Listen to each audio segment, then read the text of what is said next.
بسم اللہ الرحمن الرحیم رب اشرح لی صدری ویسر لی امری واحلل عقدۃ من لسانی یفقہوا قولی۔ وہ مسافر اپنے آپ کو بدقسمت سمجھتا ہے جس کو گاڑی میں جگہ نہیں ملتی، لیکن جب وہی گاڑی حادثے کا شکار ہو جائے تو وہ اپنے آپ کو خوش قسمت سمجھتا ہے۔ اپنی وجہ سے کسی کو نقصان نہ پہنچانا عبادت کی شروعات ہے، جبکہ دوسروں کی زندگی میں آسانی پیدا کرنا عبادت کی انتہا ہے۔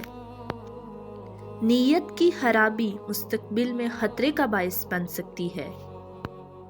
انسان اللہ کی مرضی پر نہیں چلتا، لیکن یہ ضرور چاہتا ہے کہ اللہ اس کی مرضی پر چلے۔ ایک لمحے میں کیے گئے فیصلے کو ساری زندگی نبھانا پڑتا ہے، فیصلہ سوچ سمجھ کر کریں۔ خطرہ انسان کو آنے والے وقت سے ہوتا ہے۔ اگر موجودہ حالات پر کڑی نظر رکھی جائے تو آنے والے خطرات کو ٹالا جا سکتا ہے۔ ظالم اور گنہگار شخص کی دعا کبھی قبول نہیں ہوتی۔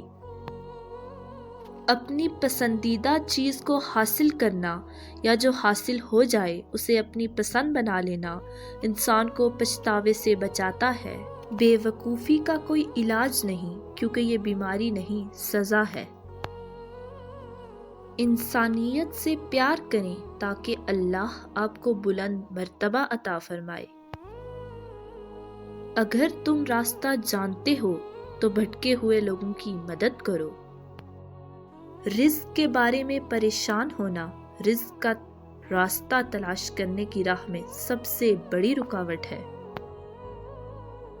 رات کی تنہائی میں بہائے جانے والے بے بسی کے آنسو انسان کی زندگی میں آسانی لاتے ہیں اور مشکلات کا رخ کبھی نہیں بدلتی۔